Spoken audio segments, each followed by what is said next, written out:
मैं सिवान जिला के आंदर प्रखंड के सभी जनप्रतिनिधियों से बस एक सवाल पूछना चाहता हूं, चाहे वो मुखिया हो, चाहे वो प्रमुख हो, चाहे उप प्रमुख हो, चाहे वो बीडीसी हो, चाहे वो चेयरमैन हो या जिला पार्षद का सदस्य हो, चाहे वो वार्ड पार्षद हो।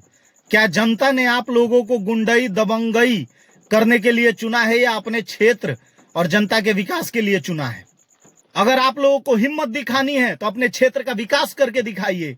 अगर आप लोगों को दम दिखाना है तो अपने क्षेत्र के लोगों को न्याय दिलाकर दिखाइए। और अगर गुंडई और दबंगई करनी है तो छोड़िए राजनीति, जाइए मैदान में और फरिया लीजिए एक दूसरे से।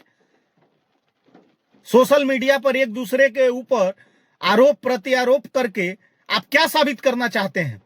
आप लोगों के इसी कार्यों के चलते आंध्र प्रखंड सिवान जिला में सबसे पिछड़ा ब्लॉक सिलेक्ट हुआ है। क्या इस बात की जानकारी है आप लोगों को? पिछड़ा ब्लॉक किसे कहा जाता है और कितना ये सम्मान और अपमान की बात है, क्या इस चीज की जानकारी है आप लोगों को? अरे आंध्र प्रखंड में तो ऐसे भी नेता हैं जो एक दूसरे का पैसा लेकर सहयोग करते हैं, समर्थन करते हैं और बाद में उसी को गाली भी देते हैं। ऐसे भी नेता हैं जो जमीनी विवाद खुद करवाते हैं और उसमें से कुछ हिस्सा लेकर उसका निपटारा भी करवाते हैं। कई नेता तो ऐसे भी हैं जो जनता को मूर्ख बनाकर उनकी संपत्ति हड़पने का भी प्रयास करते हैं और हड़पते भी हैं। मैं आंध्र प्रखंड की आदरणीय और पूजनीय जनता से हाथ जोड़कर निवेदन करूंगा कि आप लोग नेता चुनिए, गुंडा नहीं।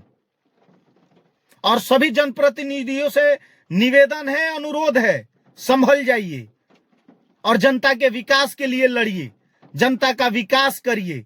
गुंडई दबंगई करनी है तो राजनीति छोड़कर आमने सामने एक दूसरे से फरिया लीजिए, लेकिन अनुरोध है आंध्र प्रखंड को बदनाम मत करिए। कई दिनों से सोशल मीडिया पर मैं अपने क्षेत्र के जनप्रतिनिधियों की बातों को सुन रहा था, बहुत खराब लगा। इससे हमारे प्रखंड का नाम रोशन नहीं हो रहा है, बदनाम हो रहा है और इस बात को समझने की आवश्यकता है। कृपया आप जब भी सोशल मीडिया पे आते हैं तो कम से कम अपने भाषा की शैली सही रखिए।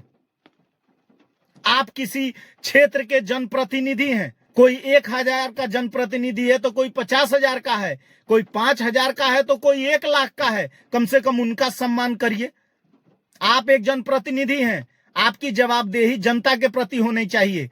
कोई नेता अगर आपका विरोध कर रहा है, आपको गाली दे रहा है तो उसको आप कार्यों से जवाब दीजिए, ना कि उसी की तरह आकर सोशल मीडिया पर गाली गलौज कीजिए।